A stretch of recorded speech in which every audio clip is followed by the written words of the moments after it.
Crystal feels trapped in a situation from which she can't escape. As the new Luna, she must confront not only Tristan's intense emotions, but also the suspicions within the pack and potential threats. She has to grow quickly, mastering the wisdom and strength needed to be the leader's partner. Thank you for your subscription and likes. What would you do if it were you? You can leave your thoughts in the comment section. 14. That evening, pretty much everyone was in a bad mood. Kat was still mad at me for having rotten luck. I was mad at Kat because she was mad at me, and not to mention I just found out she might have been with my boyfriend. Hazel had gotten her tail today as she was brushing her teeth. She didn't notice, so as she was leaving the bathroom she accidentally slammed it in the door. So she was sulking. Aunt Sarah had found out that Kat exiled me from our room, so she yelled at Kat and then yelled at me for not telling her. And now the three of us were mad at everyone. So I'm back in my room now, but I can't say I'm all that excited about it. Kat could still smother me in her sleep. And then there was Uncle Victor, who looked all kinds of nervous because there were too many angry women in his house. Really, Parker was the only one who was even relatively in a good mood. He filled up the dinner table with chatter about his cutthroat life on the playground. It's not until Uncle Victor said a prayer that we were all allowed to go to bed. I ignored Kat and she ignored me. We slept on our respective beds facing away from each other. I thought about the day and I was honestly just so exhausted by it all. On the bright side, it couldn't possibly get any worse, right?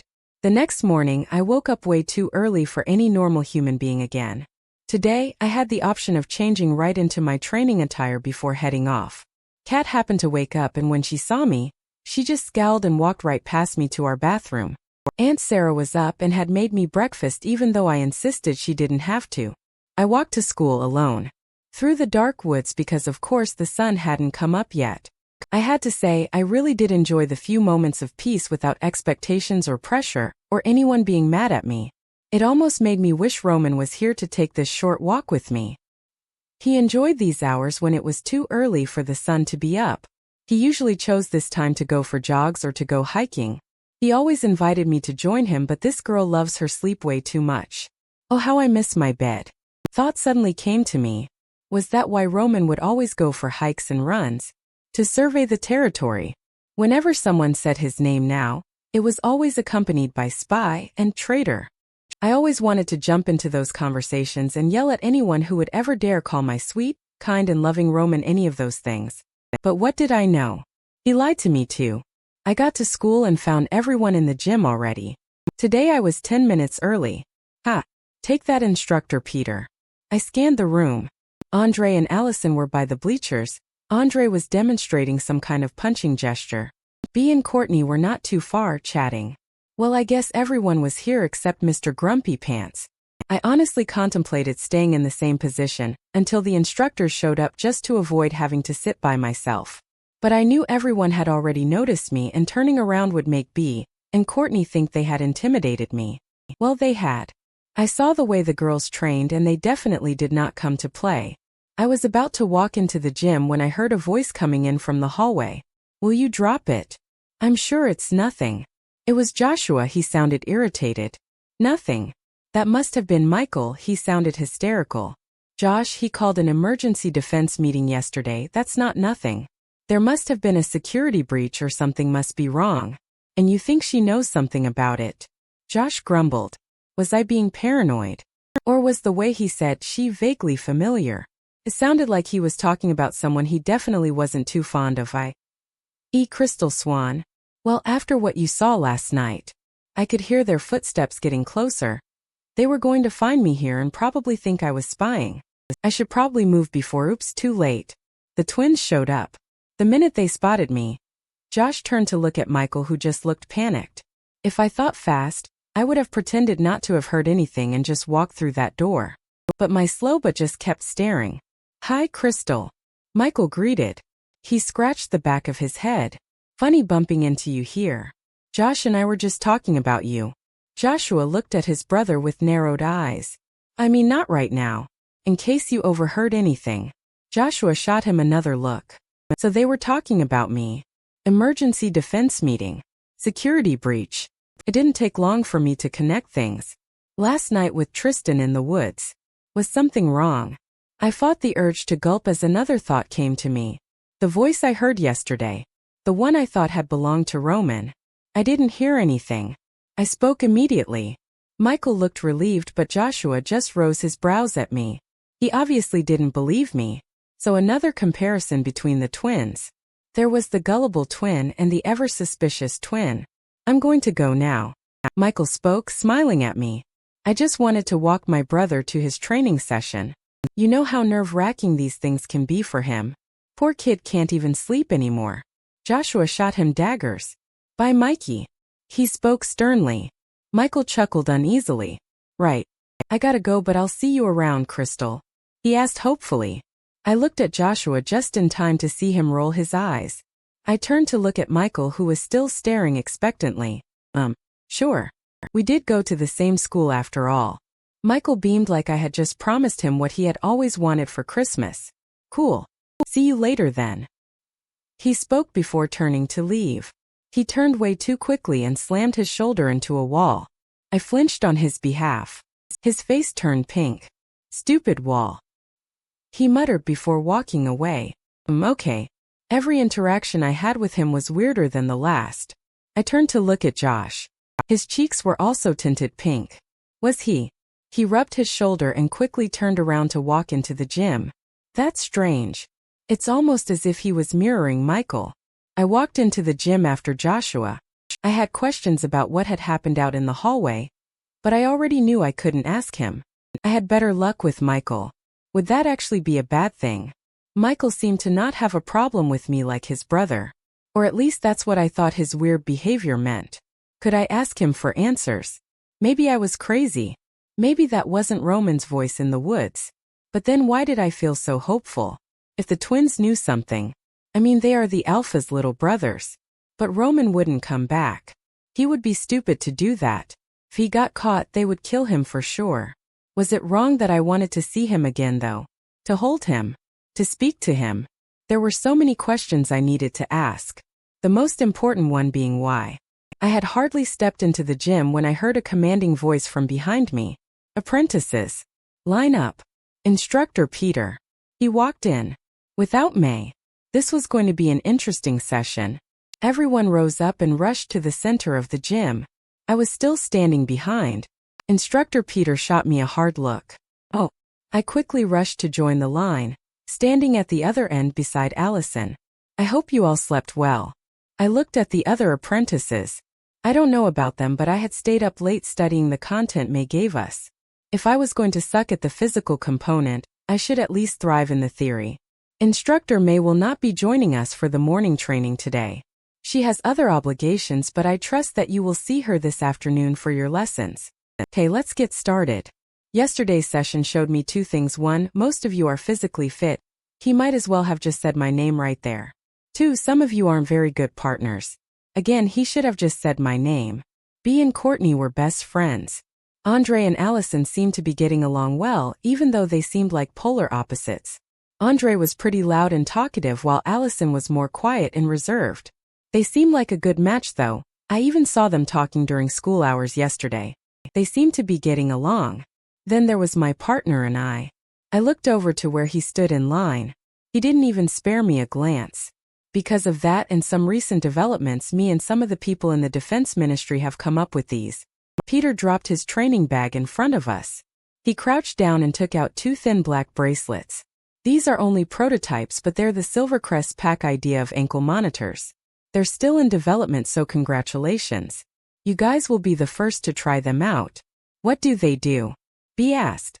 Good question, Miss Gonzalez. Instructor Peter spoke. Step forward with your partner. You two have the honor of demonstrating. B and Courtney shared a look before they both stepped forward. It isn't going to shock us, is it?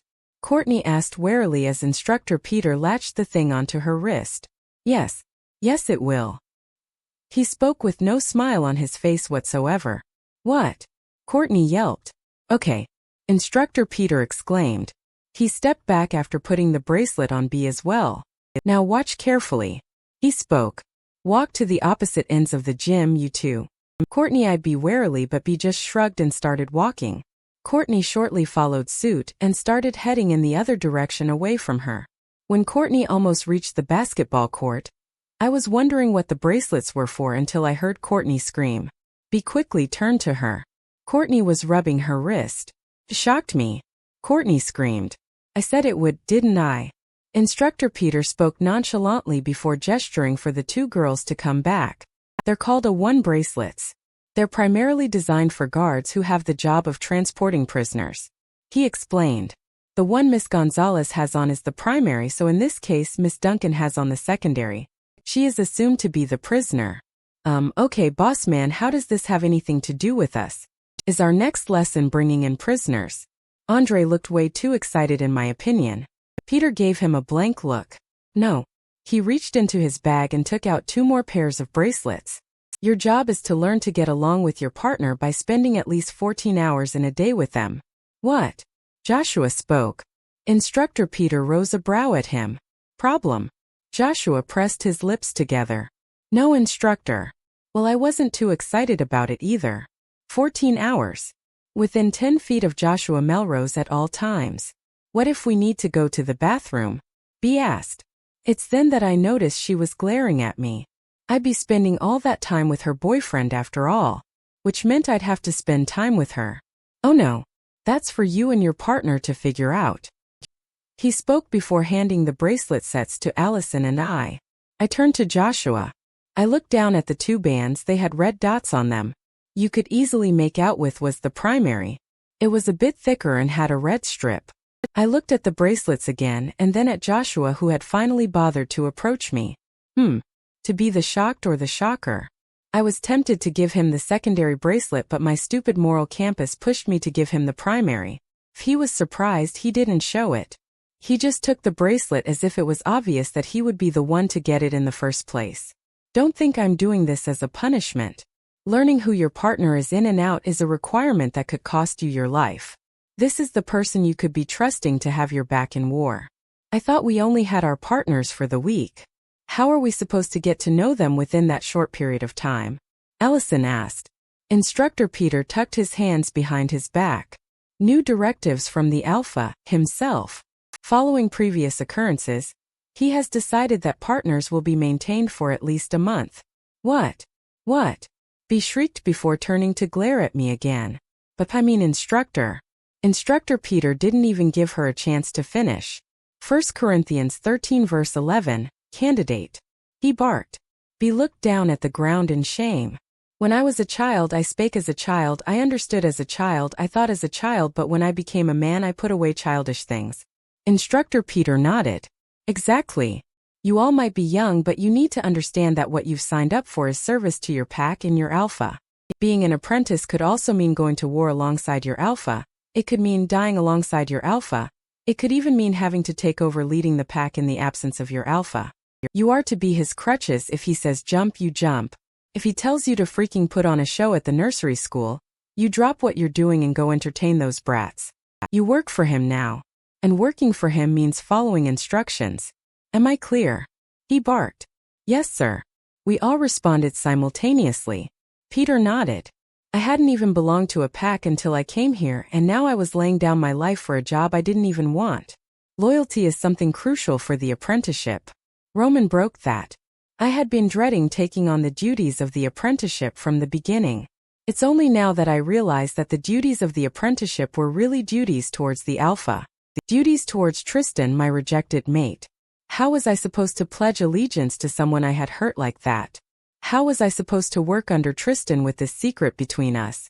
Learn to work together, all of you. Peter spoke. You'll always have God, but you'll soon come to learn that you need each other more than you know. He looked at all of us as if he was desperate to convey a message. I wanted desperately to tell him the reality of it all. Not everyone got along around here. Some of us, meaning me, weren't even supposed to be here. Okay, everyone get ready to run. Except this time you're doing it with your partners. I looked at Joshua and his facial expression said one thing: no way. Oh boy, as if things couldn't get any worse. 15. My plan during this entire partnership had been to keep Joshua Melrose moderately happy throughout this whole thing. Well, happy is a strong word. Let's just say I had been planning on keeping the things I was doing to irritate him to a bare minimum. And so far I was failing miserably. In my defense, I had no way of knowing that the flipping alpha would change the rules about partnership like this. I thought for sure everyone would get to tolerate me for a minimum of a week, and that would be it, but poor Joshua would have to put up with my unathletic but for a whole month. Did Tristan do this on purpose? Partnering me with his brother? That didn't make sense as far as I knew. Tristan said he respected my wishes about no one knowing about us. Only Bridget knew, and that came by default. I mean, of course she would find out, being his beta and all. Bridget might have hated me, but I know how loyal she is to Tristan. She wouldn't tell anyone. I was jogging behind Joshua, just staring at him. He had kept a steady pace for me, which I was actually managing to keep up with. Don't get me wrong, I was tired and still sore, but perseverance. The running route was different today. We were going through the park and around the sugar plantation before following the eastern woods back to the central part of town and then back to school. Everyone had left us eating dust already, and I could only imagine how irritated Joshua must have been. Well, I'm sorry that I'm a lazy bum. Do you need a minute? I suddenly heard Joshua ask. He didn't even stop or turn around, and there was no concern in his voice whatsoever. I wanted to tell him no, I'd be a strong bad mama jama and push on. But my body, my legs especially, simply said, "Who are you kidding?" And that's how I ended up throwing myself to the ground. Joshua stopped when he heard the sound. He turned around and rolled his eyes before moving to lean against a tree. Thank God for the ground. What else is always there to catch us when we fall? I didn't know how long this gracious break that he had given me would last, so I savored it. I think about 3 minutes passed in sweet silence before Joshua finally spoke again. You seem so innocent and quiet. I bet that's what fools a lot of people. Oh no. What can of worms was about to be opened right here? I sat up and looked at Joshua. Surprise, surprise, he was already glaring right back at me. I haven't even done anything. I spoke in a tired voice. Look, I'm sorry I got chosen for this program when I am most definitely very inexperienced. But I can assure you there was no foul play. Especially not on my part. Yeah, I'm sure it had absolutely nothing to do with the fact that you imprinted on my brother. I froze. He knew. Tristan told him. No, Tristan promised. Maybe he was bluffing. But that wasn't something you just thought of off the top of your head.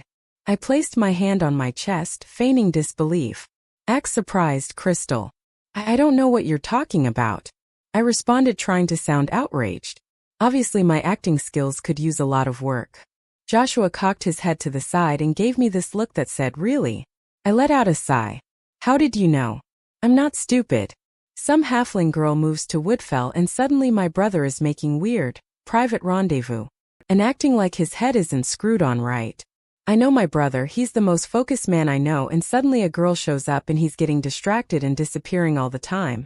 Didn't take too long to figure it out. I pushed myself off the ground and dusted my hands. Okay, Joshua Melrose might not like me, but this was my secret he was moving around with. So you've known this whole time. How many people have you told? Joshua scoffed. I'm loyal to my brother. I would never go around spreading his secrets. I rose a brow at him. Not even Michael. You think if I told Michael he'd have this ridiculous crush on you? Wait, what? That's what his weird behavior around me was about. He had a crush. On me.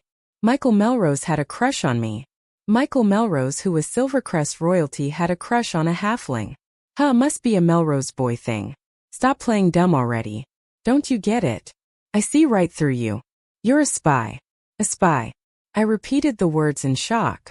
I was taken back to the weeks after Roman had been arrested, the trials, the battles to prove myself innocent, and even when I had been declared innocent, the mistrust that still existed among the other pack members towards me.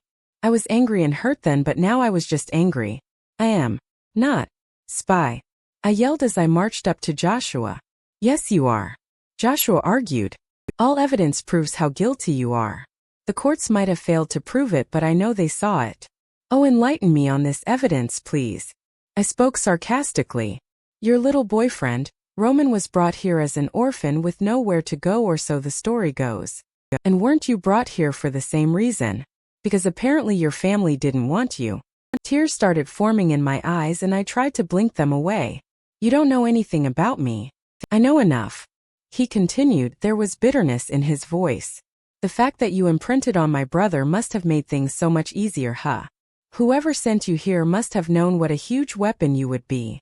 So when Roman got compromised, do you hear yourself right now? I yelled.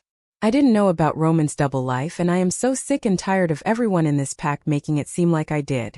Tears were now running down my face. I was so ashamed because I really thought I was done crying over Roman and all the problems he had brought me. I guess not. Then how do you explain yesterday? I saw you with Tristan. He called a freaking security breach because your boyfriend is back. I froze. Roman is back. So that was him I heard yesterday. I really came this close to seeing him again and I missed my chance. Will you stop acting surprised? Joshua yelled in frustration. I had had it up to here with this boy and his accusations. I furiously wiped my tears away. If you want answers, ask your brother because I can assure you I can't tell you what you want to hear. This time Joshua hesitated. I could see the nervousness on his face. Wait a minute. He doesn't know that, does he? Joshua didn't say anything. I knew I had the upper hand here now. I was about to say something when suddenly something blurred past me and right onto Joshua, knocking him down. I screamed. It was a wolf. A large gray-black wolf. It was attacking Joshua. I watched in horror as it snarled at him. Because the attack was so sudden, Joshua barely had time to react. It took its paw to him and put a deep gash in his side. I winced. I hadn't realized that I was frozen to my spot until I saw the blood. That's when I leaned into action. Without hesitation, I threw off my shirt. Wait, I didn't have time to take off my clothes. I leapt into action and felt the change immediately. My clothes ripped off and it was immediately replaced with fur. I snarled at the wolf. It stopped what it was doing briefly before turning to look at me. If wolves had facial expression, I bet this one would be humored. I knew my wolf form was way smaller than the average size. I couldn't even say it was characteristic of halflings because even though Chris and I had fairly small wolves, Roman's had been relatively large. My coat also stood out because technically, I wasn't really a silvercrest. Silvercrest wolves had their fur in different shades of brown. Mine was gray with shades of white, which was characteristic of my original pack. Uncle Victor's coat was a deeper gray-black. I lunged at the wolf, using all my energy to knock it away from Joshua. It only moved an inch. Okay, that was embarrassing. New plan. I stood on the other side of Joshua's body and growled at it again, giving it my ultimatum: if it didn't leave Joshua, I would. I don't know what I would do, but Joshua's breathing was becoming more and more ragged, and I was getting worried by the amount of blood he was losing. I heard him groan out in pain and I turned my head to him for a second. At least his eyes were still open. 𝐊𝐿𝐲. I heard him struggle to let out, as if I would leave him behind. I wanted to yell, shut up and try not to die. But of course I couldn't communicate with him. Neither could I communicate with this foreign wolf. It had a scent, so I knew it must have been a full-fledged werewolf. It didn't seem to be backing down. Okay, I guess it's showtime. Goodness. I was really going to die for Joshua Melrose. I pounced on it using all my weight. I sent both of us rolling at least a few feet from where Joshua lay. When I got up, I expected a blow or something. But the wolf wasn't focused on me, it was heading back to Joshua. I ran after it and pounced again, but it seemed to sense my attack because before I even landed on it, it knocked me back with its hind legs. I landed hard on the ground. Ow, ow. That was definitely a rib. I let out a whimper. Not my proudest moment. The wolf suddenly turned to me. Was it going to come to me? No. Did it? Did it look concerned? Just as the thought came, the rogue wolf turned back to Joshua and started advancing towards him again. Joshua struggled to push himself up, groaning in pain all the while and clutching his bleeding side. He definitely couldn't shift in this state. But he looked determined to fight. Idiot. Stay down. Wait a minute. My theory was right. I ran this time not to attack the wolf but to stand in front of Joshua. What are you doing? Joshua struggled to speak. I told you to go. He spoke through gritted teeth. Will you shut up? I'm trying to help you. I looked right at the rogue, it hard deep brown eyes that stared right back at me. I knew it understood my threat perfectly. If you want him, you'll have to go through me. It stared at me for a minute longer before it finally slowly backed away and ran off. I thought so. Joshua looked confused. Wait, what was? He didn't get to finish his sentence because at that moment he fell. I was there immediately, urging him to lean on me for support. Of course, being him. He tried to resist, but I immediately ran up and forced my head under his arm. I could smell his blood. He wasn't healing. I smelt something else as well. Aconitum wolfsbane. That wolf must have laced its paws with it. If I didn't get him help soon, he would bleed out and die. I let out a loud howl from deep within me. I knew if anyone would hear it for sure, he would. I didn't have to wait long before Instructor Peter and the other candidates arrived. I don't know how they knew it was my howl, but still I was grateful they were here. When Bee saw the sight, she rushed towards us, practically knocking me away to be by his side. Instructor Peter also rushed to examine Joshua's wound. "What happened?" he yelled. I obviously couldn't respond, but I heard Joshua let out, "Our rogue wolf. You two get back to the school and alert them. Tell them there has been a breach and that a student has been poisoned." Instructor Peter yelled at Allison and Courtney, who immediately leapt into action. "Help me get him to the school," Instructor Peter told Andre. Bee was holding on tightly to Joshua's hand and whispering something to him. There were tears in her eyes. I don't think anyone could get her to let go at this point. Instructor Peter turned to look at me as if just realizing I was there. He didn't say anything. I must have been quite the sight. Fur disheveled, covered in blood. He gave me a nod of respect. When I didn't think I deserved at all. "Lead the way, we need the shortest route back." I nodded before starting ahead, sniffing for what I found familiar. I might have been a halfling, but my senses were still stronger than theirs while I was in my wolf form. We had barely gotten to the school grounds when I started seeing students gathered outside, whispering among themselves. I saw Allison and Courtney rushing towards us with paramedics pushing a gurney forward. Michael also emerged from the crowd, sprinting towards his brother and calling his name. Through all the commotion, all I was concerned with was making sure Joshua still had his eyes open. He wasn't talking anymore, but Bee was yelling at him to not dare die on her. We might not have gotten along, but if I had any doubts about her loving Joshua, they were taken away now. Just as we got to the gurney, a silence suddenly fell among the assembled group of students. I sensed his presence before I saw him. The Alpha had arrived. Everyone started bowing as he passed by them in his wolf form. Bridget and an Asian lady I recognized as Captain Park, head of the security and defense wing, were walking behind him in their uniforms. Tristan's eyes were darting from me to his brother. He walked towards me. I thought he would walk right past me and straight to his brother. But that didn't happen. Instead, he began to circle me.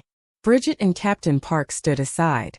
Bridget looking unimpressed and Captain Park sharing the same confusion I bet everyone else had. Everyone was dead silent, including me. I had frozen in my spot. I knew what was happening, but I didn't know how to react. How could I get him to stop? He walked right towards me after the 7th round. With us both in our wolf forms, it was impossible to deny the attraction. He finally stopped right in front of me and let out a loud, long howl. "No, Tristan." I knew that everyone understood. They all looked around in shock and confusion, but they had heard right. I looked at Tristan with desperate eyes and one question: why? From behind me, I heard Michael whisper, "No freaking way." As if finally accepting that this wasn't a practical joke, Captain Park was the first to go to her knee and bow. "Luna." Shortly after, people did the same, and soon a chorus of "Luna, Luna, Luna" repeated itself among the crowd. My heart felt like it had stopped beating. This couldn't be happening. I saw Kat and Chris in the crowd looking on with wide eyes. Tristan nodded at me before walking towards the gurney and the paramedics, who had also stopped to kneel. He growled at them. They immediately leapt into action. It's as if he was saying, "Now that we're done with that, let's go save my brother's life." Bridget is the one who walked towards me soon after. She nodded, even though there was no joy whatsoever on her face. "Come with me, Luna. You're probably confused. Let me break it down for you." I rejected Tristan when I met him and he accepted it. But the thing with the law is this. The Alpha and the Alpha alone has the authority to veto the rejection his mate has evoked on them. And after 4 years, Tristan just did that, in front of a whole crowd. My biggest secret is no longer a secret. 16 Crystal. I need you to understand that things are different now. No, baby, don't cry. It's just that you and I can't live together right now. I remember my barely 14-year-old self shedding tears. I remember being afraid, confused too. Abandoned. Your Uncle Victor will take really good care of you. She continued as she wiped my tears with her sweater sleeves. It was no use, the tears still rolled down my cheeks. Why didn't my own mother want me? Was I cursed? Was this thing I was turning into the problem? Baby, Mummy needs to go now, okay? She continued. No. I protested as I held on to her. Don't leave me, Mom. It's okay, baby girl. She cooed as she stroked my hair. Mummy loves you, okay? She loves you so much. She took the crescent necklace that hung around my neck, and then took out her own from under her sweater. We're always connected, my love, one way or another, we're Van Cliff wolves. I'll be back for you. Promise. Her eyes glowed blue and mine mirrored them. As a sign of affirmation. Some promise. I haven't seen her since. Or heard from her for that matter. I wonder what she would think about all this. Bridget took me to the school bathroom and gave me some clothes. Lost but found P.E. shorts and one of Tristan's black t-shirts. As if I wanted his scent on me right now. I couldn't stop thinking about what had just happened. Why was it that the universe chose the most introverted person to thrust into the spotlight? Someone should write a book and call it, The Unfortunate Life of Crystal Swan. We would start off with her being abandoned by her own mother to falling for a boy who turned out to be a spy, and then we would add a little bit of humor. Her getting called out in front of the whole school by being chosen for a coveted program she didn't even apply for. And of course we would top it off with the climax. She's the Luna of a pack that secretly hates her and doesn't accept her. So beautifully tragic, don't you think? I thought about how Kat and Chris had looked at me. Kat didn't even have an expression on her face. I understood she must not have known how to react. If I had chosen to tell anyone my secret, it would have been her. But I didn't. And now I probably just seem like a liar in her mind. Chris literally had his mouth hanging open in a what the heck way. I bet he couldn't have seen this coming either. And that's a boy who has read too many DC and Marvel comic books for his own good. Those things always have unexpected plot twists. After I was done getting dressed, Bridget ushered me out into the halls again. We were met with the gaping faces of my fellow students who were now staring at me like I had two heads. Technically, I did. I had no doubt that now that they knew the truth, whenever they would look at me, they would see Tristan as well. Or at least they wouldn't just see me but the Luna as well. Me. Luna. What a joke. When I see Tristan again, he is going to get it for sure. How dare he? What was he thinking? After all this time he chooses to veto my rejection now. And in front of the whole student body. What are you all doing out here? Get to your classrooms this instant. I heard Ms. Marin's sharp voice screech. This is probably the first time I could ever say I was glad to see her. Ms. Marin's voice and frantic behavior was enough to scare the spectators away. Headmaster Forbes walked behind her calmly as they headed towards us. Oh, Beta Bridget, I apologize profoundly for these unruly students. They really don't know how to follow protocol in these incidents. In my days, we were trained as soldiers in school. If there was a rogue in town, we would deal with him ourselves. I was only 8 when I dealt with my first rogue. Ms. Marin spoke with a sense of pride. She did a double take at me. Oh my. I forgot my manners. I apologize, Luna. I should have addressed you first. Was it just me or did I detect sarcasm in her voice? I cringed. I bet if I wasn't a halfling and I wasn't connected to Roman, Ms. Marin wouldn't have even known I existed.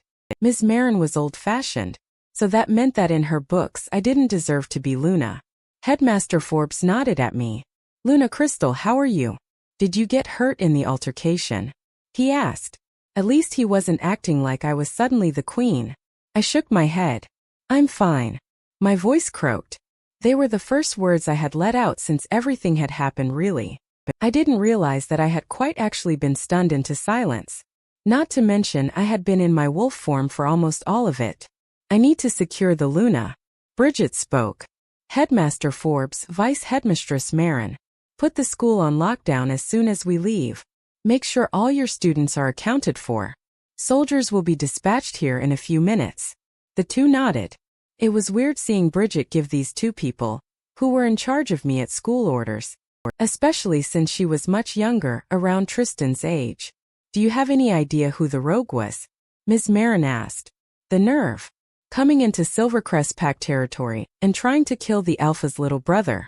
We'll tear him limb from limb when we find him. Ms. Marin pounded her wrinkled fist into her palm. If you thought her age made her weak, you were dead wrong. Dolores, let's focus on keeping the school safe. Your days in the war are over. Principal Forbes told her, sounding uneasy. I thought I saw Bridget crack a smile. I led soldiers into territories other full-grown werewolves were afraid to tread, and now I've been reduced to this. We're getting weak, she murmured. I thought I saw her eyes dart to me. As I said, Ms. Marin is pretty old-fashioned, and I had no doubt in my mind that even if she was acting cool, she'd probably be one of the first to protest the halfling Luna. Let's go, Dolores. Headmaster Forbes turned her around by the shoulders, leading her away. Be safe. He spoke, his eyes fixed on both Bridget and I. Where's my sister? Bridget asked, calling Principal Forbes back. Ms. Marin went off yelling at a student who had wandered into the halls. For a minute, I thought I heard the slightest bit of emotion in her usually straight business-like voice. Courtney and the rest of the candidates are helping us secure the younger kids. Principal Forbes spoke. I sometimes forgot that the candidates of the AAP got a higher status automatically even in schools. They basically weren't students anymore. When things like this happened, they were supposed to step up and help. Bridget nodded in approval, but I could see the worry in her eyes. I knew that look all too well. Principal Forbes took a step closer to her. Don't worry, your sister can take care of herself. She's almost as outstanding as you were when you went here. Bridget muttered a thank you, before quickly turning. She grabbed my arm and began to lead me outside.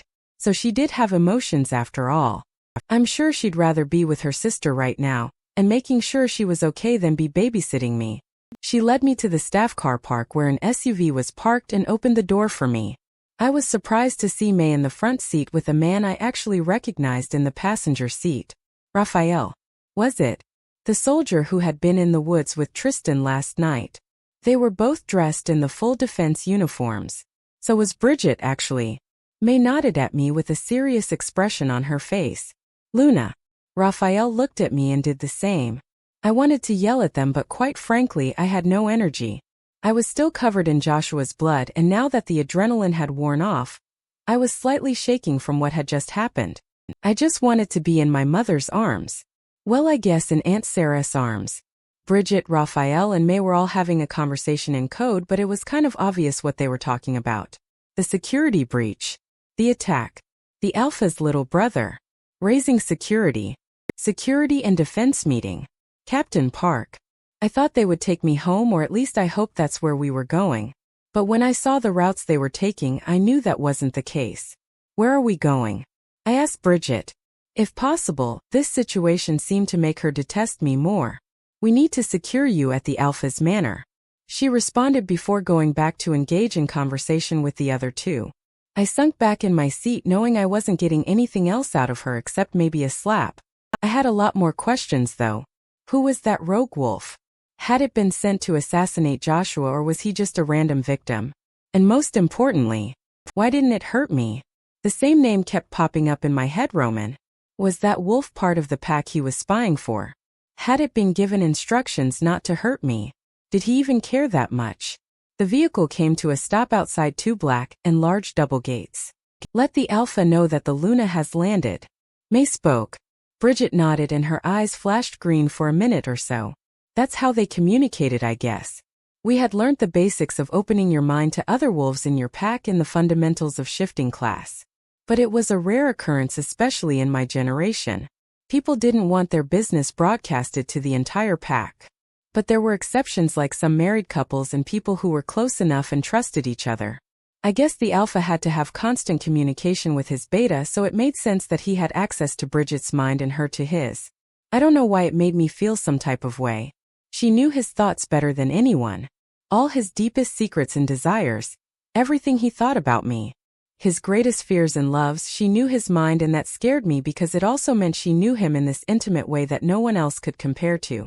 I had never been inside the Alpha's manor, but I could tell that it was majestic even just from the times I passed by it. It was pretty much in the south center of the town. The land was a bit isolated, but it was on a hill, so you could see it clearly from a distance even though all you were doing was going through town. I mean, it made sense that the Alpha got the largest and best land.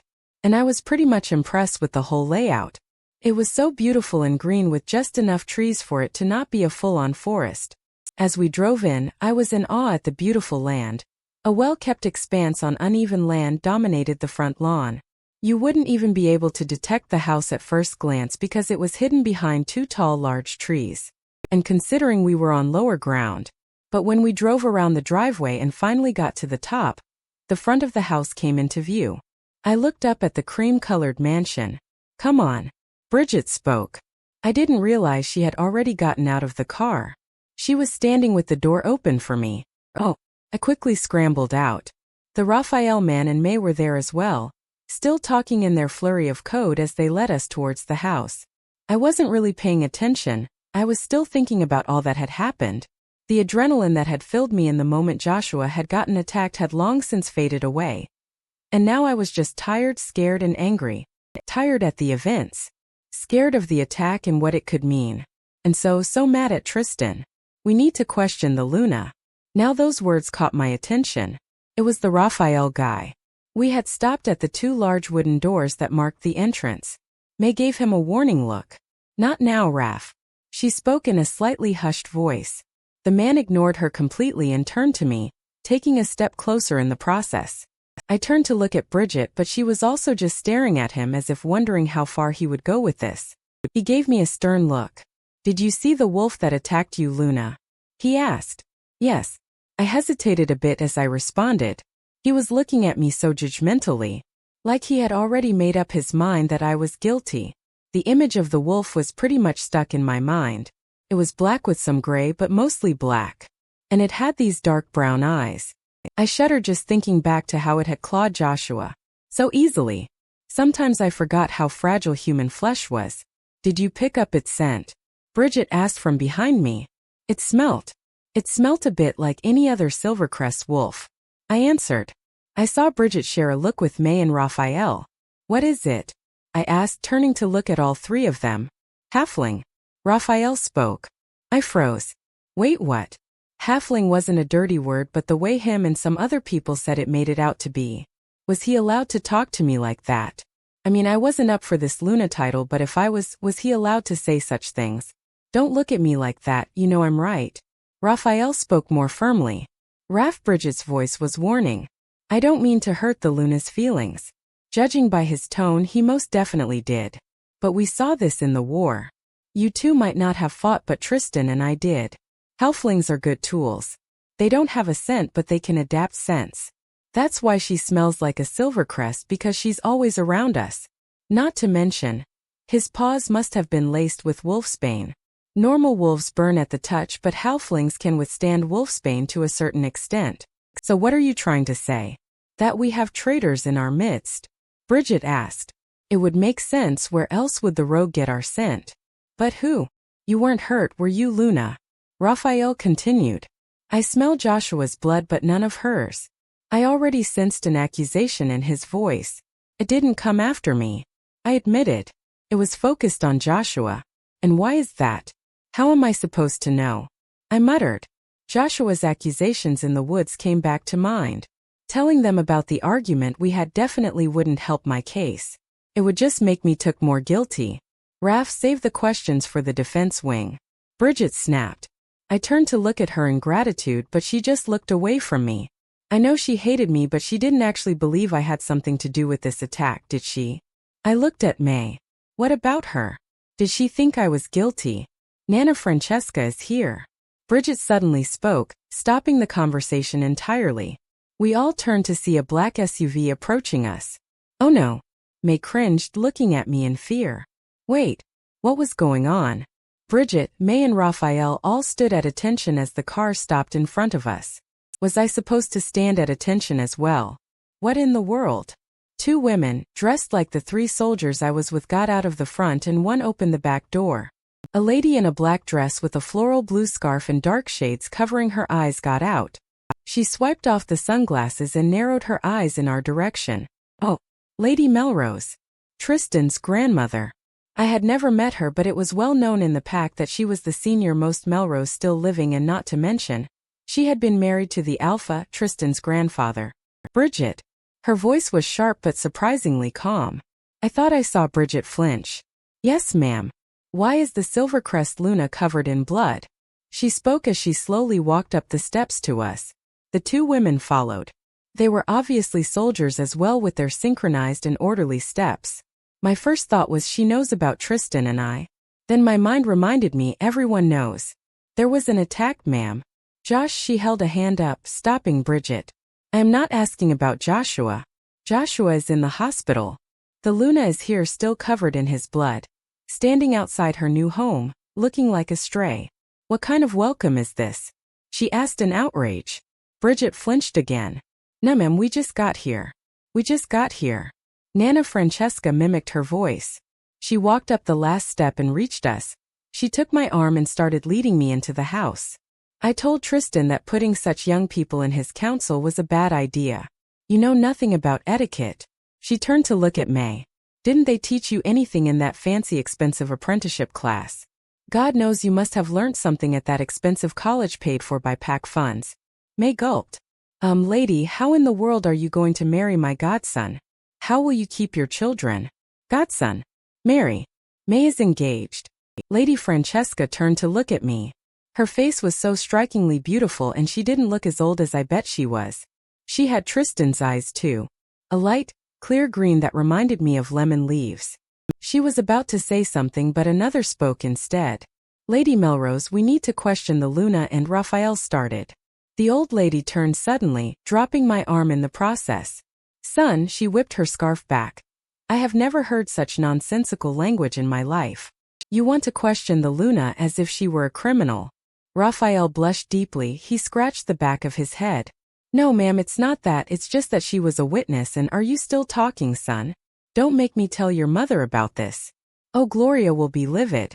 Raphael took a step back. No ma'am. He responded quickly. Okay, I'm pretty sure I like this woman. I looked at Raphael in shock. What? No more accusations, tough guy. I thought so. She spoke. Now run along. There's a rogue on the loose who attacked my grandson, for goodness sake. Find him and bring me his head. The way all three scrambled would have been comical if I wasn't so frightened as well. I liked that Lady Melrose had stood up for me, but I didn't know how I felt about remaining alone with her. She would surely condemn me next. As if she read my mind, her nose wrinkled as she eyed me from head to toe. Oh, you're filthy, you definitely need a shower. I really hope she was just talking about Joshua's blood. She turned to the two women behind her. Ladies, you're dismissed. Go have a drink or relax by the pool or something. The women shared a nervous look. Lady Melrose, there's been a security breach, we have to protect you. She rolled her eyes. Fine, wander around on patrol if you must. But I'm yet to meet an idiot who is willing to attack me in my own home. Let's go, dear. Lady Melrose spoke as she led the way. I followed hesitantly. As I looked around, I noticed how meticulously clean and beautiful the inside was. Beautiful in an organized, expensive way, if you know what I mean. Most of the things in the mansion were polished and put in such a way that you would think it was staged. It looked like a cross between the interior of a palace and a museum. It wasn't very modern looking really, and I'm sure that was the point. The 𝐊𝐢𝐺 Manor was supposed to be the base of operations for the pack. Old traditions and teachings had to be respected.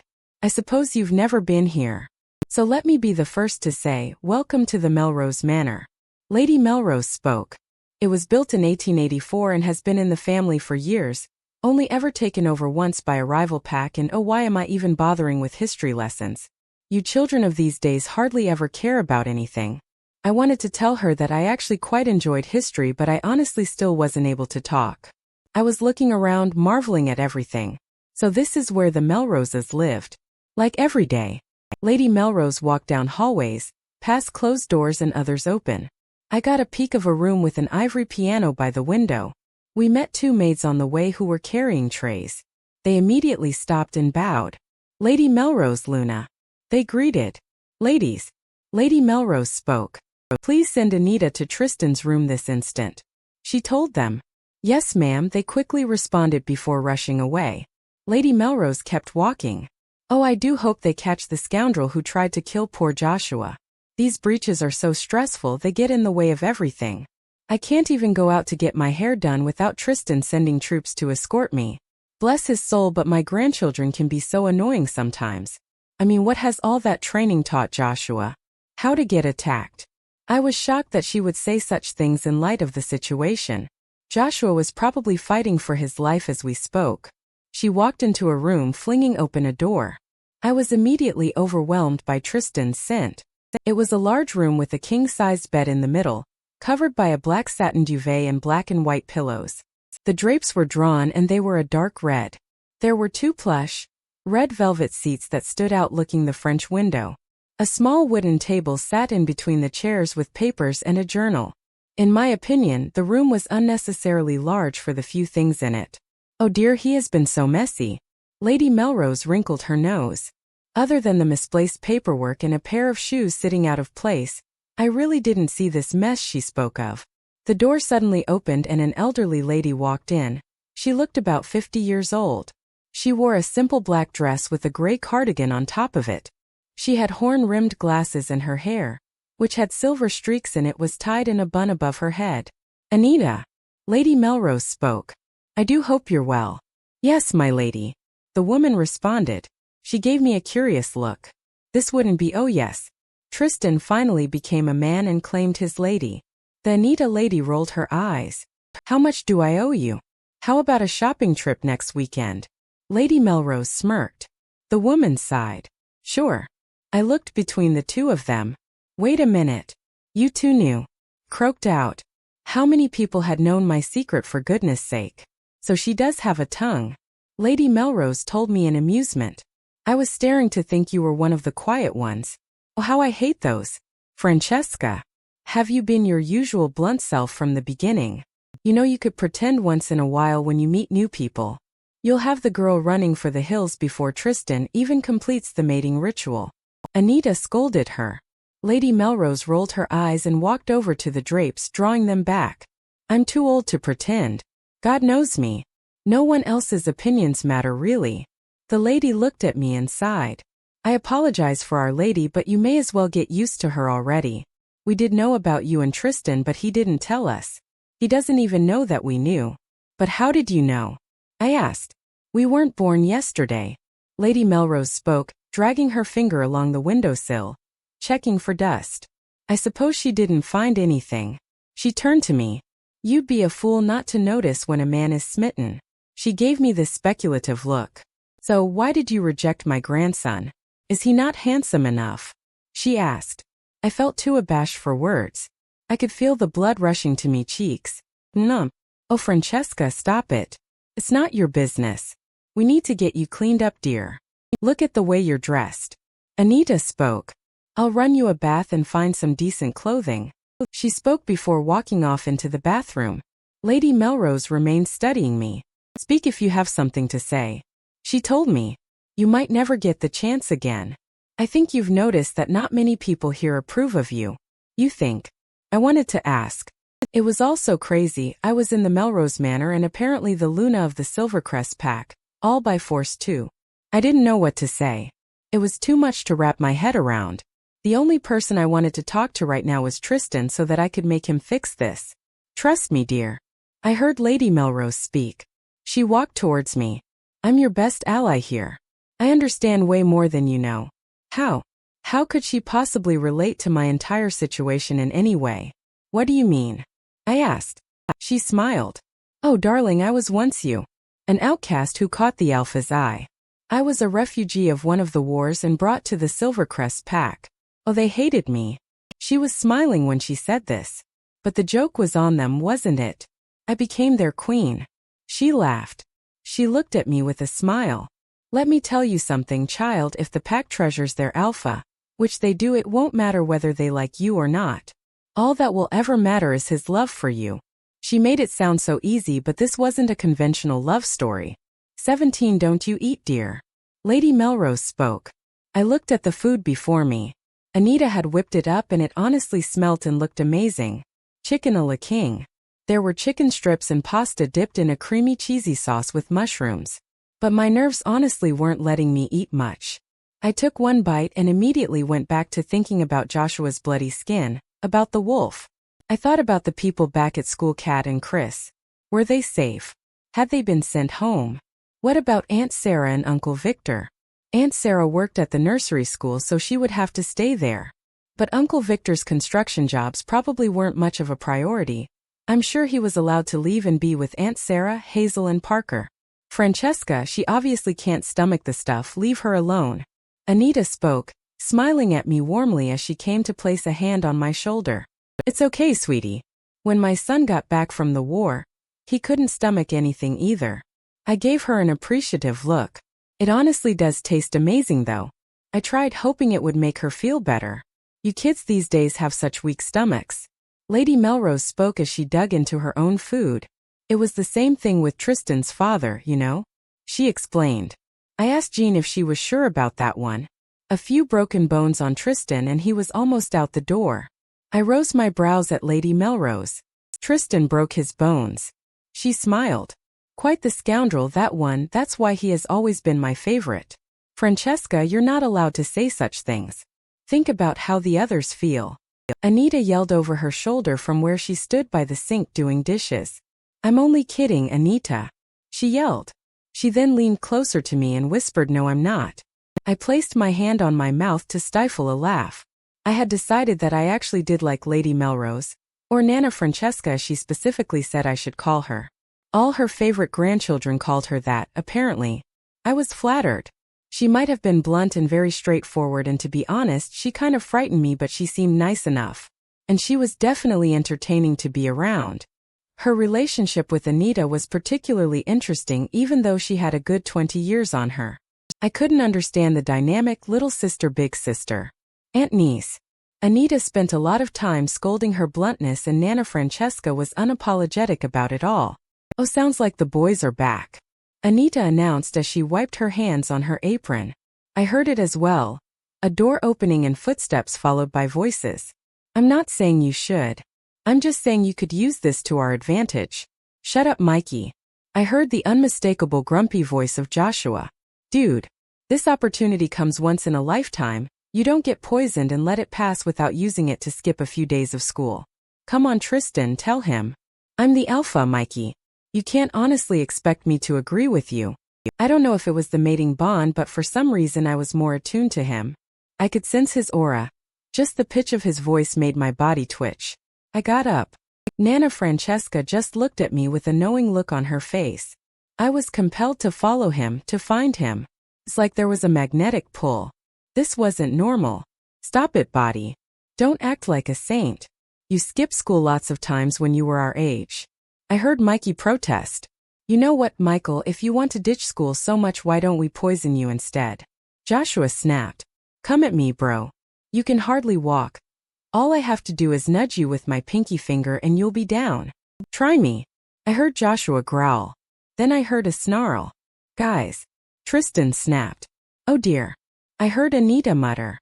The boys finally appeared through the door. Tristan was holding Joshua up from one side and Michael was on his other side. Peter walked in behind them silently. Tristan's eyes immediately fixed on me. It was definitely the bond. I felt literally attracted to him, like all I wanted to do was be close to him. I gripped the stool I had been sitting on to keep myself where I was. Hey, he spoke. Hi. I responded in a quiet voice. Where was the crystal who was supposed to be yelling his ear off? I felt like I was betraying myself and all the promises I had made to deal with him. Or at least my body was. I wanted him more than I have ever wanted anything or anyone. Are you okay? He asked me. I simply nodded, not really knowing what to do. Michael was also staring at me, sort of in disappointment. I remember what Joshua had said about him having a crush on me. Well, this must have been especially awkward for him. I turned to look at Joshua. There wasn't really any expression on his face, so I didn't know where I stood with him, really. Or what he made of Tristan claiming me. Eventually he nodded at me. Thank you. He mumbled gruffly. Michael nudged him. I saw both of them flinch a little. Joshua glared at his twin brother, who gave him a stern look. He sighed before looking at me again. I wouldn't be alive if it wasn't for you. I nodded. I honestly couldn't think of anything to say, so I just said the first thing that came to mind. Cool. I guess that argument we had in the forest would stay in the forest. He suddenly flinched again. Oh, don't tell me the hospital let you out this early. Anita spoke. They didn't. Michael answered for his brother. Jerkface here just wanted to get discharged as soon as possible. Joshua. Anita scolded. Snitch. Joshua hissed at his brother. Idiot. Michael hissed back. And you let him? Anita snapped at Tristan. Tristan shrugged. He said he was fine. Look at him. He clearly isn't. Anita protested. Come on dear, you might have been discharged from the hospital but you're in my care now. Anita spoke as she rushed to take Joshua's other arm from Michael and tried to start leading him away. Nita, I'm fine. Joshua protested. No you're not. Anita shot back. Grandma, tell her. Joshua protested. Nana Francesca, who had been uncharacteristically quiet, just gave Joshua, "That's not my problem look. I'm not getting involved, dear." Tada. She waved. Joshua's eyes widened at the old lady. You get involved in literally everything. And you choose now to stay impartial. What can I say? New leaf and whatnot. Nana Francesca shrugged. New leaf, my foot. Joshua grumbled. Tell her. He begged his older brother. Tristan just shrugged at him. Sorry little brother, she's the boss. Traitor. Joshua grumbled before turning to Instructor Peter, who immediately raised his hands and shook his head frantically. Before his eyes could even settle on Michael, he was already shaking his head. Sorry brother, I can't hear you over the fact that I have to go to school tomorrow. And so Anita led a reluctant Joshua away. He made sure to leave everyone with death glares. Nana Francesca clapped her hands together. Okay, well, I'm going to leave now, she announced. Grandma, there's a rogue on the loose. I'd much rather you stay here. Tristan spoke. Grandma, there's a rogue on the loose. Nana Francesca mimicked his voice. She waved him off. I'd like to see those rogues try me. You go, Nana. Michael cheered. Nana Francesca offered him a power to the people air fist. Tristan glared at Michael, who cleared his throat and looked away. He turned his attention back to her. Grandma. Tristan spoke in a warning tone. Nana Francesca didn't pay any attention to him. She walked up to me and surprised me by giving me a hug and a kiss on the cheek. Goodbye, sweetie, don't be a stranger. She then walked up to Tristan and also gave him a kiss on the cheek before patting it. Don't you worry about a thing except running this pack. You have enough problems without worrying about this old lady. I'll be fine like I always am. Besides, you have those 2 robots following me everywhere anyway. I assume she meant her 2 personal guards, the ladies she had arrived with. Apparently they had been apprentices too in Tristan's mother's days as Alpha, and they had specially been assigned to Lady Melrose. Take care of this one, and for goodness sake don't dishonor her. You kids and your hormones, she muttered. I saw blood rushing to Tristan's cheeks, tinting them pink. I couldn't judge. My own cheeks felt warm. Nana, you're making things awkward. Michael cleared his throat. She looked around in confusion. Don't you all know what sex is? She yelled. My eyes widened. Tristan slapped his forehead. Peter and Michael looked about ready to bury themselves. Nana Francesca scoffed. Prudes. Oh my goodness. This woman. Anyway, I made sure that wouldn't happen tonight. She had a knowing smile on her face. I didn't even want to think about what she could have done. But I'm serious, she pointed at Tristan. Take care of this one. I like her better than the other one. Other one. I looked at Tristan and the boy actually looked away from me.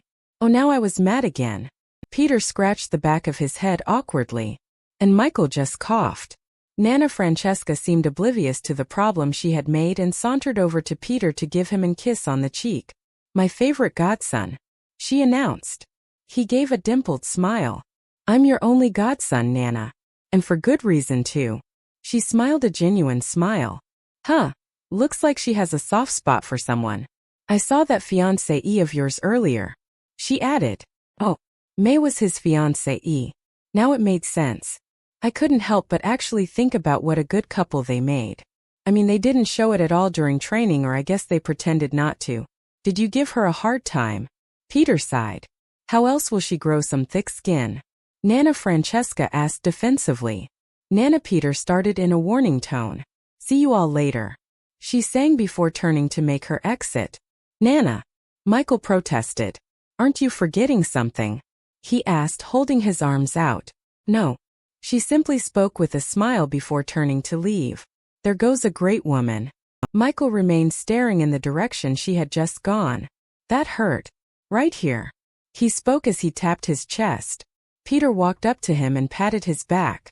Come on, you need to get some rest, buddy. You have school tomorrow. Michael groaned but got up nonetheless. His eyes landed on me. He looked like he wanted to say something.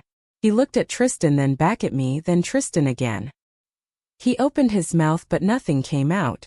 So in the end, he just hung his head in disappointment and muttered, "Good night," before leaving the room. Poor kid looked dejected. Tristan was looking after him in confusion. "He's acting weirder than usual," he told Peter. "I guess he didn't know about the little crush." "It's Mikey." Peter shrugged as means of explanation. "I'm going to check on May before the meeting later on.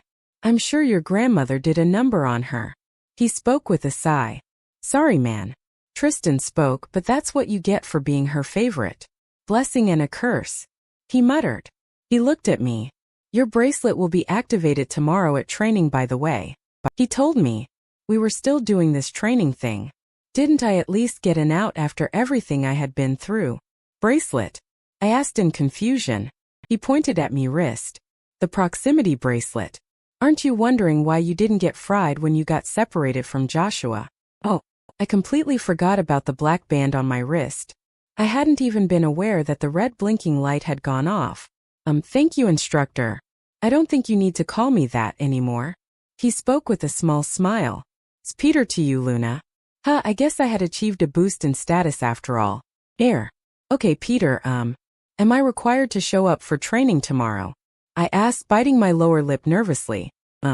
Peter looked at Tristan. "That's really not for me to decide." Was it Tristan's decision? Did he really have the right to make any decisions for me after what had happened? "We'll talk about it." Tristan spoke. "Good night, Pete." "Nighty," Peter responded before turning to leave. When Peter left, Tristan walked towards the fridge and took out a bottle of water. He gave me a brief glance before turning away. I looked after him in outrage. "𝐊𝐢𝐬𝐑𝐚," I yelled as I rushed after him.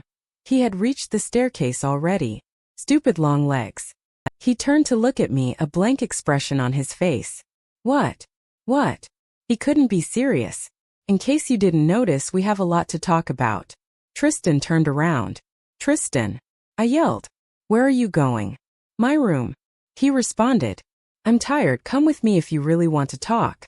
I stayed in my position. What was he suggesting? He suddenly stopped on the steps and turned to look at me. He rolled his eyes at the frightened look on my face. "Nothing's going to happen, Crystal." I wouldn't, for goodness sake. Besides, my grandmother made sure of that. Everyone knows that the first 2 weeks after the mating bond has been established, everyone's hormones are all over the place. Especially at my age. Tristan seemed to have more control than me, and I wondered if it was because he had passed the awkward teen years. But then again, I wasn't that much younger than Tristan after all. I would be 18 soon. So if something was to happen... Stop it, body. Wait, what does that mean? What did Nana Francesca do? I called after him as I started ascending the staircase, trying to catch up with him. "You're wearing my mother's dress," Tristan muttered in a low voice. I looked down at the yellow and black floral dress that Nana Francesca had given me to wear. Anita had given her a funny look when she had brought it out, but I had thought nothing of it at the time. "Oh, I'm sorry, I didn't know," I blurted out. "She just gave it to me, I had no idea." Tristan waved me off. "Don't worry. She never wore dresses. Nana Francesca would get them for her, but they just sat in her closet most of the time. I can just smell her scent, that's all. There's no better way to kill the mood than to smell your dead mother on your mate. Congratulations, Nana Francesca." I still wanted to apologize to Tristan, but he simply kept walking. I don't know what his parents had meant to him. I wasn't around when they were alive. But I knew personally how hard it was to lose your parents. I followed Tristan down the hallways to the familiar room. "Tristan, we still need to talk," I continued. I didn't feel as confident after the realization that had settled upon me. In fact, I felt bad for opening old wounds. "So talk." He spoke, walking to the desk with scattered papers on it and half sitting on it. He folded his arms across his chest, giving me his full attention. I cleared my throat. "I don't like what you did earlier." I didn't sound as confident as I was supposed to. "Thank you, Tristan. Thank you for ruining my angry rage." He rose his brows, urging me to go on. "You claimed me. In front of everyone when you promised." I sounded like a child right now, but I didn't care. It had been a long day, and now just talking about this, I couldn't help but get emotional. You said you respected my decision. I don't want to be the Luna, I never did, and now you've just forced this upon me. Tristan, these people hate me. I just can't. My voice cracked. All attempts at fighting my tears failed, and they just fell down my cheeks like the traitors they were. Tristan got up and strode towards me in 5 steps. Next thing I knew, I was in his arms. I was too exhausted to fight, so I just rested my head on his chest. Trust me, Crystal, he whispered. The last thing I wanted to do was to go against your wishes. But you did, you jerk. I mumbled and gave him a weak punch. He only held me closer. You just don't know how it feels. How it hurts. Not just the after effects of the rejection. I could go 1,000 years with the pain of knowing that you didn't want me. Trust me, I could. But I would never be able to survive if something happened to you. I could hear the emotion in his voice. This is the first time I had ever heard Tristan sound so desperate. It almost hurt me too. The first week of the mating bond came with an empathy link as well, so to some extent what he felt I did too. And right now it felt like my heart was about to fall out of my chest. Like I was desperately clinging to something I could lose at any moment. Knowing that you're around, Crystal, knowing that you're within walking distance but not being able to come to you. You have no idea what it's like to feel your presence, catch your scent on strangers. So close but out of reach. Despite my better judgment, I wrapped my arms around Tristan in return. I felt it all. His pain, the elusiveness of me. It's that one thing you desperately needed to the point that it literally hurt. A need that was being deprived. And I had been doing this to him the whole time. Even that, as excruciating as it was, I could handle that. He confessed. But Roman being back. I know he'll seek you out sooner or later. And call me selfish all you want, but I am not letting him take you away and pollute your mind. He growled in this possessive tone. I felt his body tense up and I could tell he was getting angry. I'm sorry for taking away your choice like that, but on this one I need you to trust me. Roman is up to no good. Hate me all you want, but I'm just trying to protect you. I promise, just let me take care of what's going on. Let me handle it knowing that you're safe in my care. Then if you want, you can reject me again. Promise,